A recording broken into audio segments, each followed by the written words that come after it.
Assalamu alaikum and hi everyone. In this video, I am going to walk you through a simple C++ program that calculates a student's total score, GPA, and update their CGPA.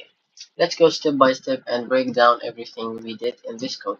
So first, we got the include iStream library.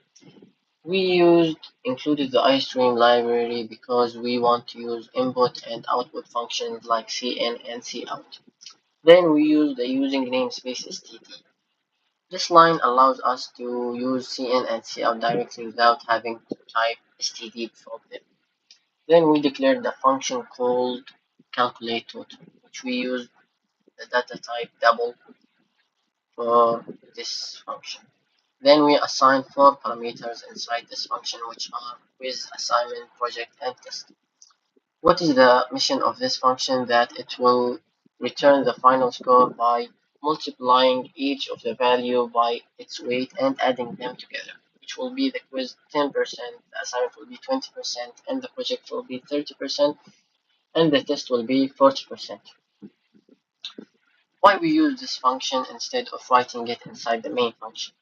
Because we don't want to repeat this formula every time we want to calculate the scores. And second, it makes the code easier to update later if the weights change. Then we declared another function called getGrade by using the data type string. This function will check the score from the first function and returns the corresponding letter grade like A, B, C, and so on. So if the score is more than or equal to 90, it will return A plus. And last, we have the last function, which is grade point, which we use the data type double to, and we assign the parameter to string, and it is called grade.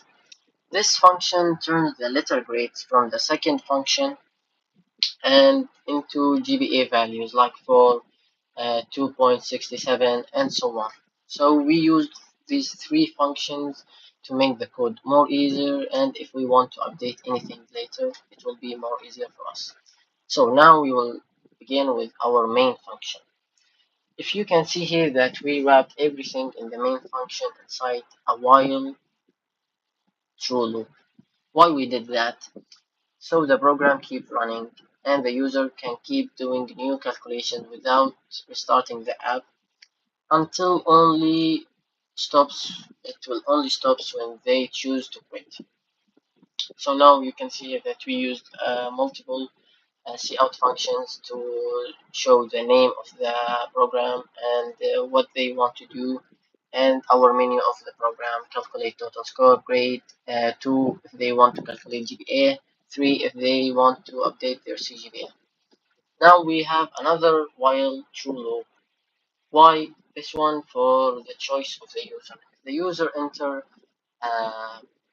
wrong choice or invalid choice, for example, if he enter 4 or special character or letter, it will show invalid choice, please try again. Now we will try this one. If we enter 5, it will show like this. If we enter KLO, it will show like this. If we enter H only, it will show like this.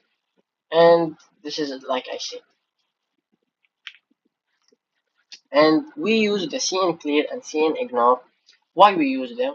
We use them in simple words: the clear for fix the input error, and ignore to clean up the mess before the next input. So if we put a word like Ammar, it will ignore all the letters and the whole word for making the CN more clear. And now we will start with our first choice, which is the calculate total and score. We ask the user to enter the scores of these four variables, which is quiz, assignment, project, and test, and he will enter each one of them. Then we will declare a variable called total. In this variable, we will call the function calculate total and put our variables, which we declared before, and do the calculation of the function, which is multiplying them by their weight and adding them together. Then we declared another variable called grade. In this variable, we will call the function getGrade and to see, and we will put the total which is here to see our grade, which what it is the grade.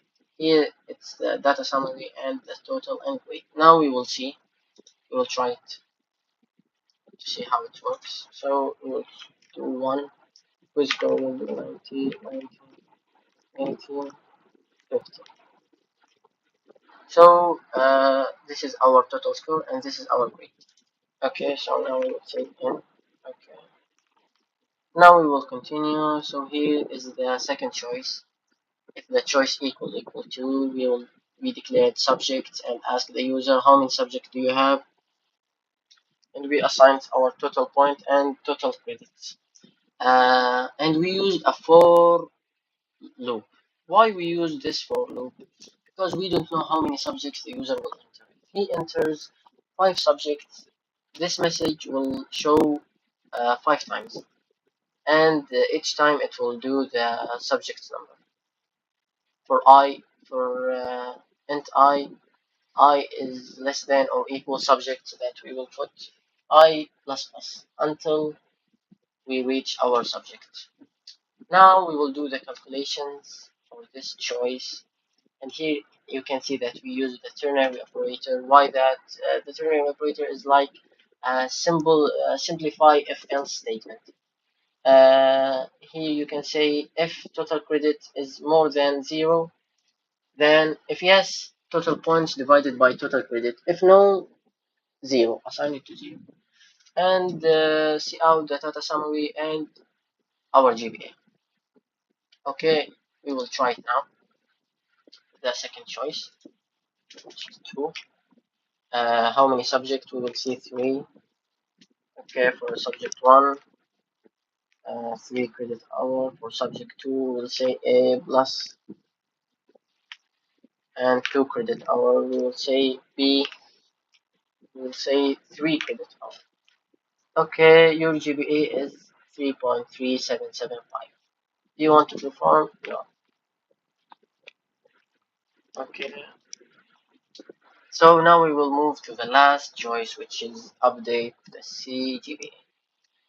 Here we will where we declared our variables and assigned 4 of them to 0. And here's when the program will ask the user to input their old CGPA, old credit, and the new subject, how many subjects here. And over again, we used a for loop. Why we did that? The same for choice 2. If he enters 5 subjects, this message will show 5 times, and so on, as we see. And now we declare this is the calculation of new points and new credits to use it in the new GPA and updated CGPA.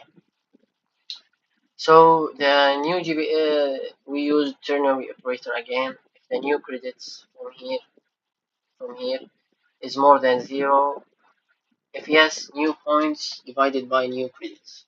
If no, assign it to 0. And the updated CGPA, we will do this formula to calculate the updated CGPA. Then we will see out the data summary, which are new GPA and updated CGPA. So now we will try our choice, which is 3, choice number 3. Enter previous CGPA, we will say 3.5. Enter previous total credit hour, we will say 17. How many new subjects? We will say 3 subjects. Grade for subject 1, A. Credit hour 3. For subject 2, we will say A plus. We will say 2 credit hour. We will say B for subject 3. And 3 credit hours. So here, as you can see, data summary, new GPA, and updated CGPA from this formula we calculate. So now to the last part of the code, which is we declared a variable called again by using the data type character. See how do you want to perform another operation, which is this one, cin again, which is our choice. If again is not equal to y and again is not equal to y capital. See out, thank you for using the calculator. Goodbye. end line and break the if statement. And here, if we can say that we will choose n, it will show thank you for using the calculator, goodbye. And this is the end of our program. And